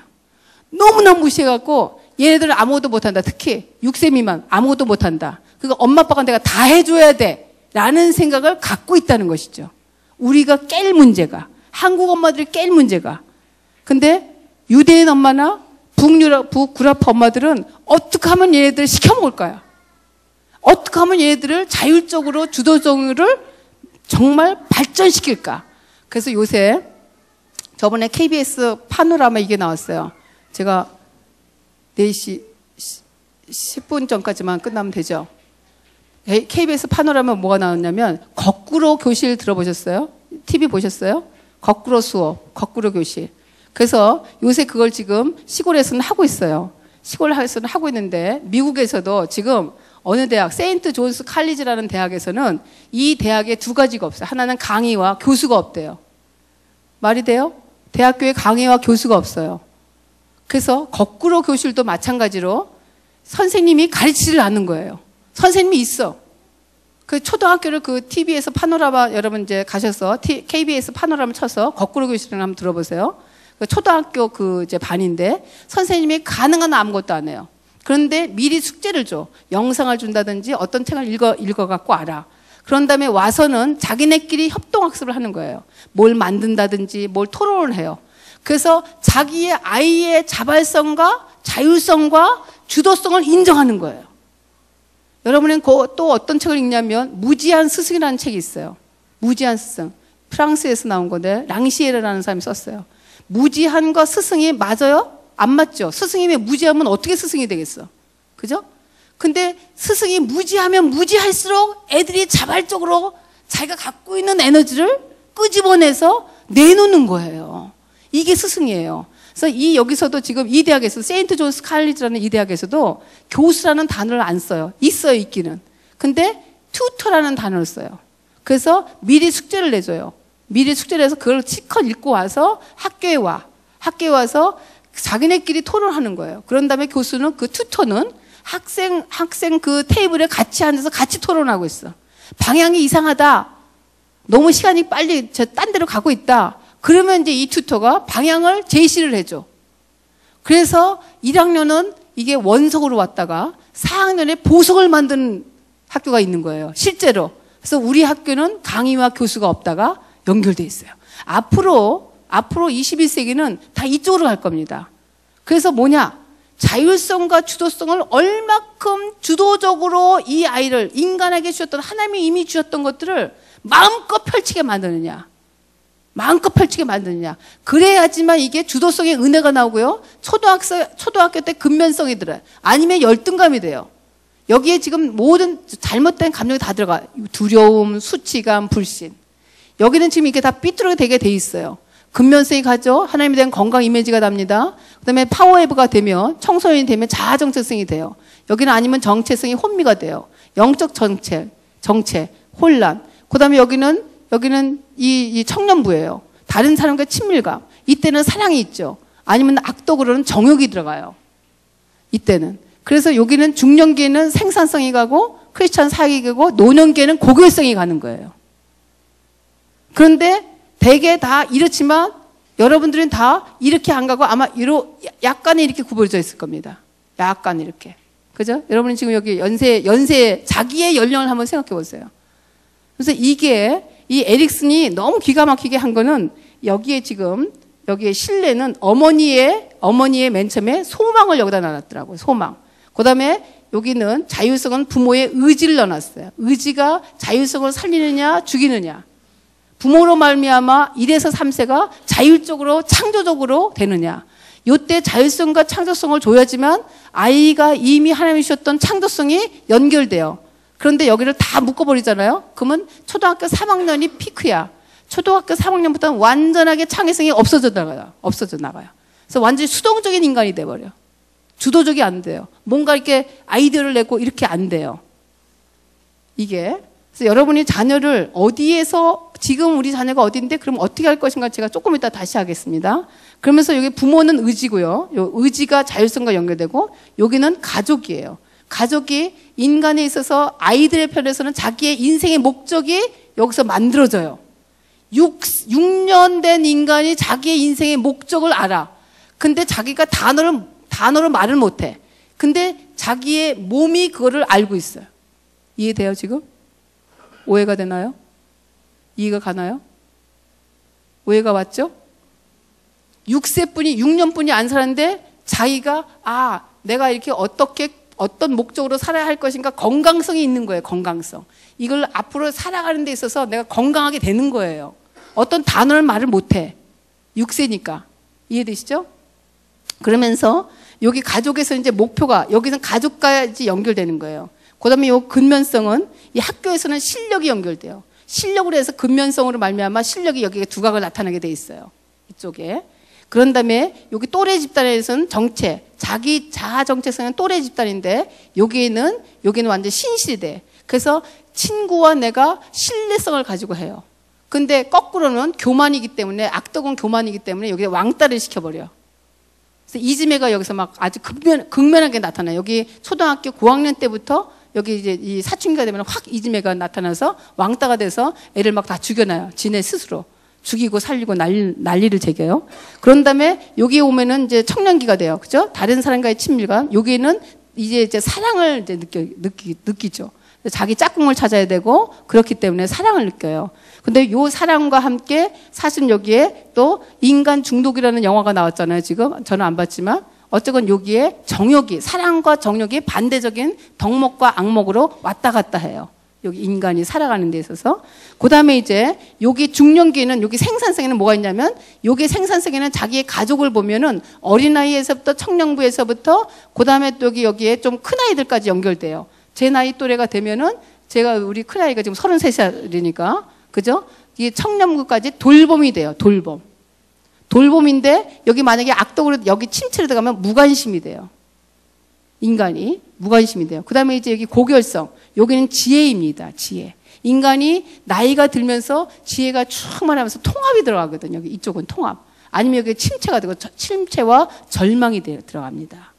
그래서 에릭슨이 인간이 발달 단계별로 어떻게 덕목과 악덕이 같이 연결되면서 거기에 따라서 엄마와 가족, 부모와 가족과 또래 집단, 학교, 또래 집단 이것과 다 사회와 연결이 돼 있어요. 우리가 그 속에서 살기 때문에 그걸 통해서 열매가 맺어지게 돼 있습니다. 제가 이제 현영수 교수님의 논문을 갖고 왔는데요. 현영수 교수님이라고 지금 이제 우리 그 한국교회에 지금 바람을 불고 있는 게 뭐냐면 쉐마라는 거 들어보셨죠? 쉐마 교육이 우리 교회만 지금 현재 살짝 안 하고 있죠. 엄청나게 많은 교회들이 지금 쉐마 교육을 하고 있어요. 그래서 이제 여러분들 지금 저번에 한번 통합 예배를 한번 드려봤잖아요. 그래서 이제 이게 가정사역 패러다임 시프트라는 책이 있어요. 그 책을 보면 앞으로 이제 앞으로의 우리 교회를 어떻게 교회를 살릴 것인가, 가정과 교회를 살릴 것인가, 그래서 이 안에서 진실로 하나님의 사랑과 연결할 것인가를 써놓은 책이에요. 남침례교회 신학교수가 티모시 폴 존스라는 사람이 그 책을 썼는데 너무 재밌게 지금 현재는 교회가 이렇게 있어요. 교회가 있는데 교회가 큰 덩어리고 여기에 물방울처럼 뭐가 붙어 있냐면 가정이 붙어 있어요. 그래서 교회가 돼 있어요. 근데 지금은 현재는 이렇지만 이렇게 갖고는 안 된다는 거예요. 이 교수가 얘기하는 거는 어떻게 해야 되느냐? 한 가정을 교회라는 조직체가 가정을 도와야 된다는 걸로 패러다임이 시프트 그래야지만 실제적으로 교회가 산다고 역설적으로 말하는 책이에요. 관심 있으면 좀 보시면. 그런데 현영수 교수님이 쉐마라는 것을 얘기해서 이것도 엄청난 수치와 뭐 많은 데이터를 얘기했지만 저는 이것만 딱 갖고 왔어요. 이게 이해가 되기도 하고 안 되기도 해요. 1970년대 이전에 원하는 3세대 1가정이 됐어요. 진화가정이. 실종 세대가 없었어요. 할머니, 할아버지, 아버지, 엄마, 손자, 손녀. 좀 일찍이 한 사람은 핵가족이 이전에도 있었겠지만 이때 보면은 세대 차이가 없었다는 얘기를 해요. 수직문화는 전통과 철학과 사고와 예의와, 그죠? 예절과 이런 것이 있었다는 거예요. 그리고 인성교육은 있었어요. 할머니, 할아버지랑 같이 있었기 때문에. 먼저 할머니, 할아버지한테 수저를 들면 먹었던 시절이 있었어요. 우리한테도. 아빠가 수저를 들어야지만 밥을 먹었던 시절이 있었어요. 그죠? 그게 인성교육이 연결돼요. 어른을 존중하는 마음. 그래서 결과는 가난하지만 다복하고 이렇게 살았다. 근데 80년대는 조부모가 실종됐어요. 그래서 핵가족이 이제 80년대 더 극명하게 나타났다는 얘기죠. 극명하게. 그죠? 할머니, 할아버지가 실종 세대야. 할머니, 할아버지는 1년에 한두 번 만나는 것이죠. 명절 때. 아버지, 엄마. 여기서부터 이제 수직 문화가 강약이 되고 노란불이 되고 노인 문제가 부상되면서 노인 자살 급증이 장난이 아닙니다. 노인 자살 문제가 사실은 우리 선생님들 이제 부모님이 돌아가셔서 목사님하고 저를 살짝 불러서 다른 데로 나를 데려가면 그 엄마 아버지는 그 부모님은 자살한 거예요. 제가 설교하기가 너무 괴롭죠. 아주 심각합니다. 신문에 안 나오는 일들이 우리 가까이에 너무나 많아요. 근데 90년대 손자의 실종 시대, 할아버지 할머니 이미 가셨어요. 손자 손녀 얘네들이 오는 게 밤 12시야. 밥도 잘 못 먹어. 같이 살지만 실종이에요. 같이 살지만 없어. 그 존재 자체가. 자녀가. 그죠? 이렇게 돼 있는 거예요. 그렇게 말미암아 청소년 탈선 이런 문제. 그 다음에 2000년도 이후 여기는 다 실종, 다 각자적인 삶을 사는 거예요. 완전히 아버지 엄마 얘네들 돈 때문에 얘네들 학원 때문에 엄마도 빨리 뛰어야 돼. 아빠도 뛰어야 되고 할머니 할아버지 없고 애들도 각자야. 그죠? 우리 사회가 지금 이렇게 됐다는 얘기죠. 그래서 가정 해체 이런 것들이 장난 아니게 한국 이 가정에 이렇게 됐다는 얘기예요. 심각하게. 그래서 저는 대안을 뭘 갖고 왔느냐? 유대인을 갖고 와봤어요. 유대인. 이 가정의 달에 그럼 유대인은 도대체 뭐 어떻게 살고 있는가? 유대인은 5,000원의 임상 경험이 있어요. 그죠? 5,000원의 임상 경험이 있고 그 다음에 신앙교육을 한다는 것이 우리랑 너무나 동일해요. 유대교를 얘기해서 그렇지. 그죠? 우리가 예수님을 우리가 얘기함과 동시에 어떻게 얘네들이 얼마나 합리적인가? 합리적으로 하는가를 우리가 알기를 원합니다.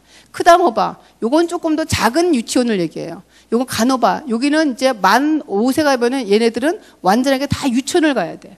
여기는 4세 때가 가요. 요 4세 때 가는 거는 부모님들이 자기네가 보내야 되기 때문에 해서 돈을 줘요. 그 다음에 여기는 돈을 안 줘요. 나아반 미초, 이거는 타가방을 얘기하는 거예요. 이런 시스템이 굉장히 잘 돼 있는데 우리나라 유치원 선생님은 너무 젊어요. 근데 유대인 유치원들은 할머니들이 유치원을 해내. 그 이유는 뭐냐? 오래된 포도주가 맛이 있다야. 그래서 할머니들이 경험이 많아. 그리고 자기의 자녀를 큰 아이까지 다 경험이 있는 거예요. 그래서 이 아이를 기다려줄 줄 알아요.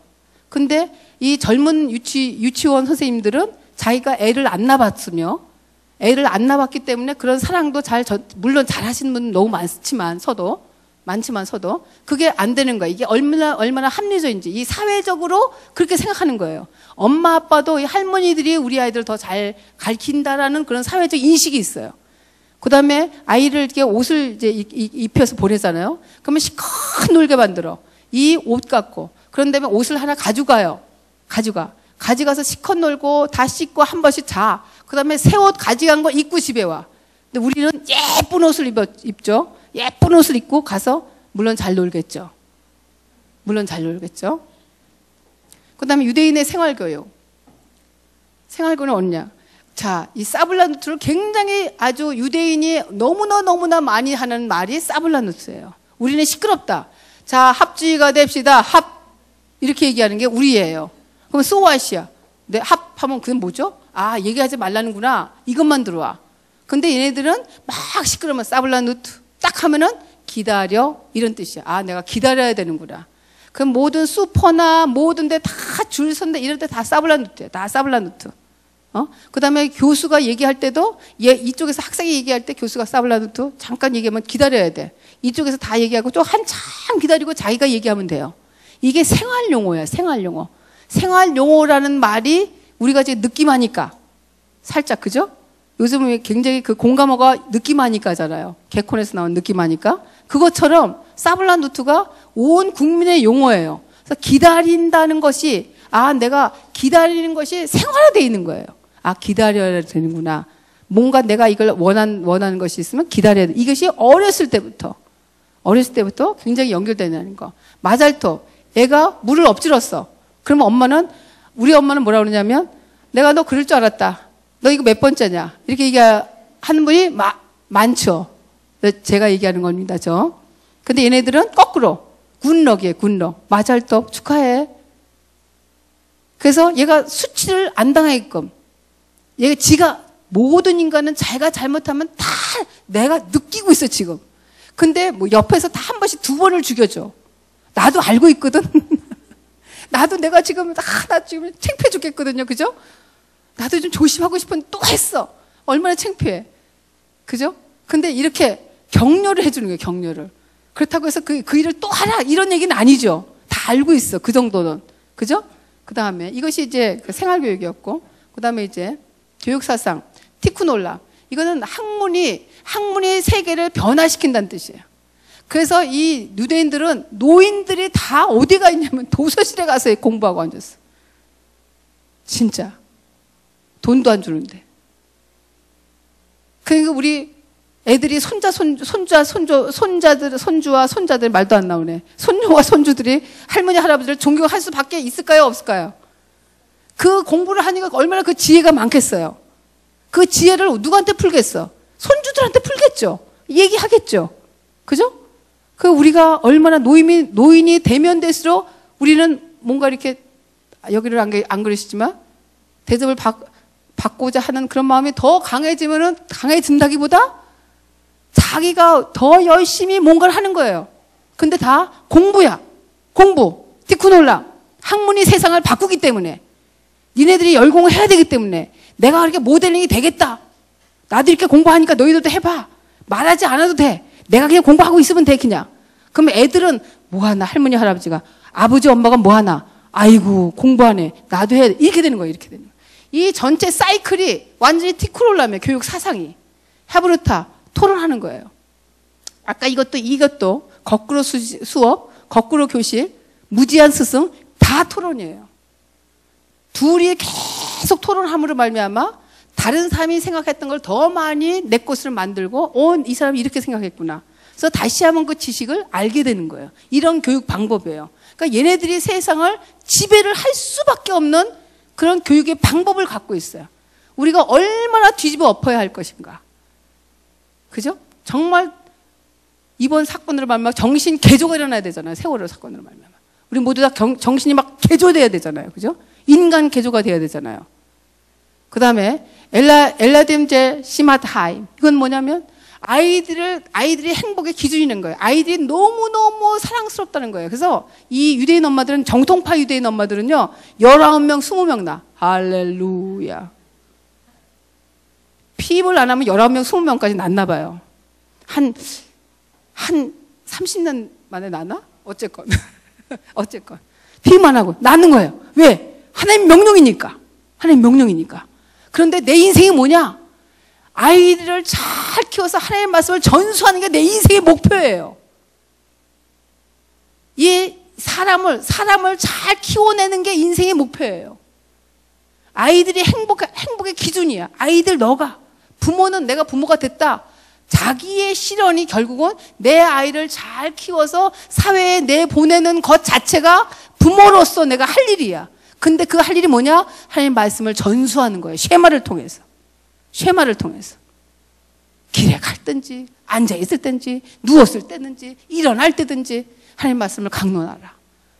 내가 정말 목숨을 다하여, 마음을 다하여, 내 힘을 다하여 여호와 하나님을 사랑하는 것을 계속 내가 열심히 성경 공부를 함으로 말미암아 이것을 전수하는 것이 내 일이에요. 부모의 일이야. 부모의 소명이에요. 소명. 그걸 얘기하고 있어요. 이브리, 이거는 강 건너온 사람, 히브리인. 똑같은 얘기예요. 히브리인. 강 건너온 사람. 그래서 내가 구별이 됐다. 오늘 거기다 제가 써놨습니다. 베스트보다 유니크해. 나는 구별된 사람이에요. 나는 세상을 거스려야 돼. 세상을 타협하는 사람들이 아니에요. 그리스도인들은. 그죠?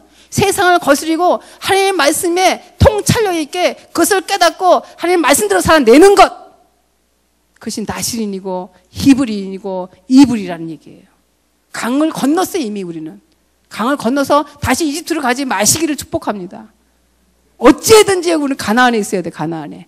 거기 가나안 7족 족속과 계속 싸워야 돼요. 할렐루야. 여리고성도 무너뜨리고 아이성 같은 그런 실수를 하지 말아야 되고, 그것들이 우리에게 하나님께서 주셨던 너무나 귀한 소명입니다. 최종 교육 목표는 뭐냐? PD1 하벤. 이건 뭐죠? 31일.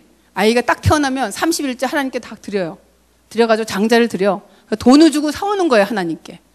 이게 미국 돈으로 1달러에서 2달러 정도 된다고 하더라고요. 1달러에서 2달러. 그리고 돈을 주고요. 사와요. 언제까지? 그래서 나는 부모지만 나는 청직이라는 거예요. 하나님한테 빌렸어. 내가 낳았지만 하나님이 주신 선물이에요. 이 아이는. 그래서 나는 청직이라는 확실한 엄마의 정체성이 있어요. 부모의 정체성. 언제까지만?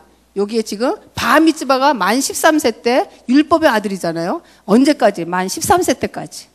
만 12세, 14세 요 하기 전까지만 내가 키우는 거예요. 그러면 요때, 이 13세 때 이 아이가 성년식을 하는데 3가지의 선물을 받아요. 하나는 시계, 하나는 성경, 하나는 돈. 그래서 친척들이요. 어떤 사람은 친척 한 사람에 200불씩 줘. 그래서 이 아이가 몇십만 불, 몇만 불씩 받아, 이때. 그래서 이거를 가지고요. 만 13세기 때문에 중고등부가 아직 남았어요. 그죠? 중고등부 때 이 돈을 가지고 펀드를 한다든지 저금을 한다든지 얘가 고등학교 졸업하면 돈이 이만큼 더 많아져. 그래서 그걸로 장사를 해도 돼. 그걸로 대학을 가도 돼요. 얼마나 합리적인지 몰라. 그리고 이 이후에 바미츠바를 한 이후에는 뭐든지 이 아이는 하나님과의 해결의 방법에서 자기가 하나님과 협부쳐야 돼.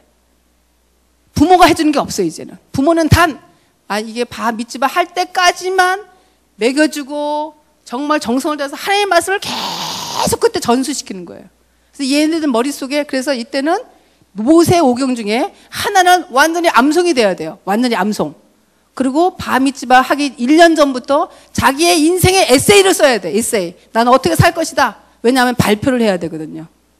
랍비 앞에서, 사람들 앞에서, 부모님 앞에서, 모든 친척 앞에서 나는 인생을 어떻게 살 것입니다. 자기 에세이를 써야 돼. 할렐루야. 얼마나 합리적이에요. 우리는 만 13세가 중학교 1학년인 거 아시죠? 우리가 볼 때 만 13세 중학교 1학년, 네가 뭘 알아? 네가 뭘 알아? 우리는 그 전까지 그렇게 안 키우거든. 그래서 제가 아는 교회는요, 만 13세 아이들을, 중학생 아이들을 여기다 올려보내요. 여기도 하시면 좋을 거예요. 올려보내서 여기서 이런 성년식을 해주는 거예요. 너를 인정해주는 거예요. 부모님들은 이 아이들 인격체로 인정해주는 거예요. 인격체로. 너의 의견을 존중해주는 거예요. 그래서 그때 부모는요, 완전 코치로 코치로 여러분이 정말 동등하게 수평적으로 가야 돼요. 수직적이 아니라. 그래서 이 아이 있는 그대로를 인정해 줌을 말미암아 대화를 해야 되는 거예요. 대화를. 그래서 여러분들이 그때 막 꽃다발도 주고 뭐 이게 세례식만 할 때만 주는 것이 아니라 이 자체에 대해서 너의 그 인격체, 네가 이제 하나님과 씨름하고 하나님과 기도하고 네 인생이 하나님께 달려 있어 라고 얘기하는 것이 선포돼야 돼요. 사방 이렇게 이 회당에서, 이 성전에서. 그것들이 얼마나 중요한가. 그러니까 독립성을 어렸을 때부터, 유치원 때부터 이제 사회가 조금 이제 저기 하니까 그럴 수도 있겠지만 유치원 때부터 가능한 한 내가 엄마 아빠가 뭔가를 안 해야 돼요. 엄마 아빠가 하고 싶어 죽겠어도 애들을 시켜 먹으세요. 할렐루야. 여러분의 자녀를 시켜 먹으세요. 3살짜리도 지가 놀았던 장난감은 그 박스에다가 넣을 수 있어요. 어떻게 하면 시켜 먹을까? 어떻게 하면서 혼자 할 수 있도록 내버려 둘까 제발. 그리고 관찰하시는 거예요. 여러분. 딱 이게 걸음을 한 2걸음 딱 놓고 딱 관찰해보는 거예요. 하나님이 얘한테 어떤 탤런트를 줬는가? 하나님이 이 아이를 통해서 어떻게 영광을 받으시길 원하시는가? 여러분이 그래서 아까 자율성이 몇 살? 2세부터 3세가 자율성. 주도성이 몇 살? 3에서 6세. 주도성. 이때 인생이 갈라져요. 인생이 왔다 갔다 해, 이때. 몇 살 때? 1에서 3세, 3에서 6세 때. 여러분이 완전히 개무시했었던 그런 시간에. 너도 인간이냐? 이렇게 생각했을 그 시간에. 하나님은 엄청난 것을 우리한테 이미 주신 거예요. 한국적인 사고가 얼마나 잘못된 비합리적인 것이 많은지, 유대인이 지금 했던 것들이 얼마나 우리가 사용할 것이 많은지.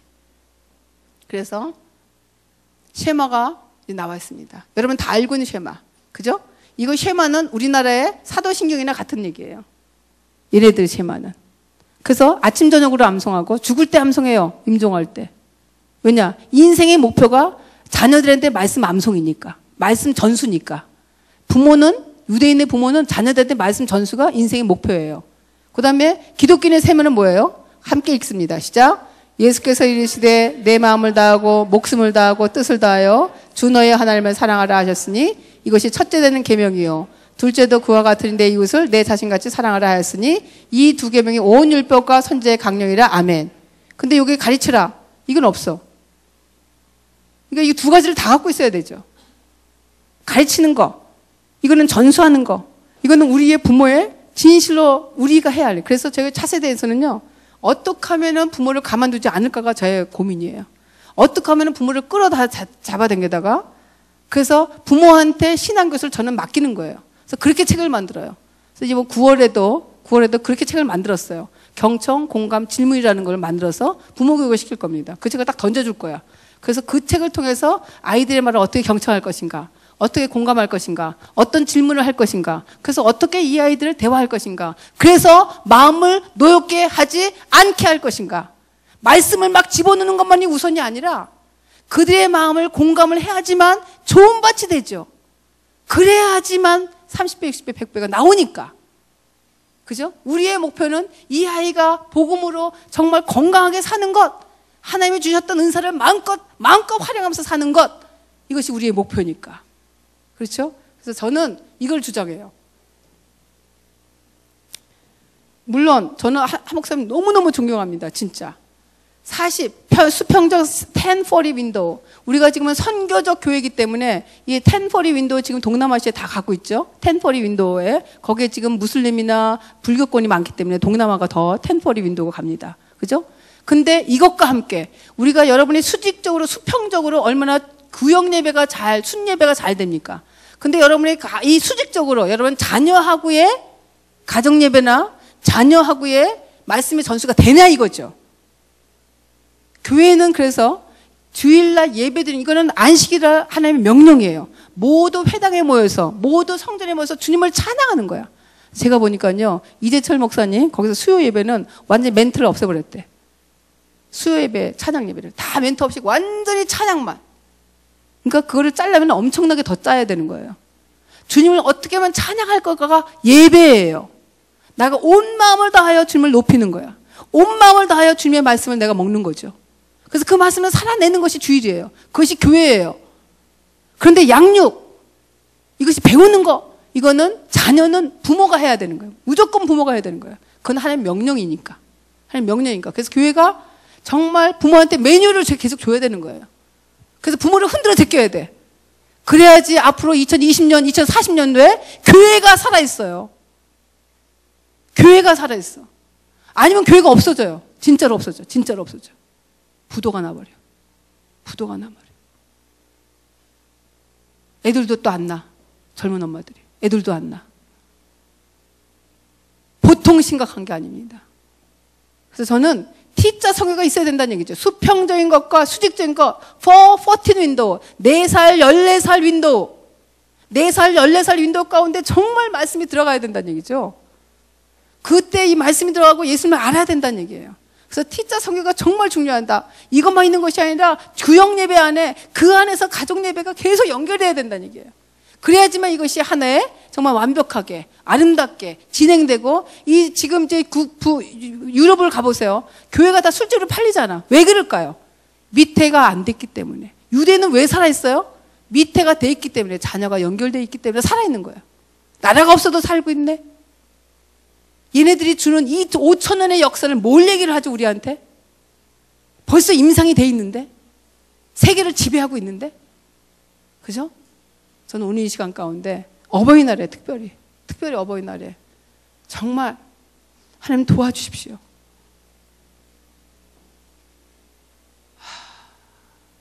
말로만 차세대 교육이 중요한 것이 아니라 실제적 우리의 삶의 미래이고 현재입니다. 이 평택 온누리 이 지역 가운데 평택 온누리가 더 부강하고 더 부흥하고 더 퍼지려면 우리의 자녀 가운데 말씀이 심어져야 됩니다. 하나님 도와주십시오. 긍휼을 베풀어 주옵소서. 엄마 아빠들이 아버지여 주여 주님, 내가 어떻게 이 아들을 살릴 것인가, 내가 어떻게 이 아들과 함께 말씀을 먹어야 할 것인가, 내 가정 가운데 하나님 주여 아버지 말씀을 허락해달라고 같이 기도하겠습니다. 기도합니다. 하나님 아버지 감사합니다.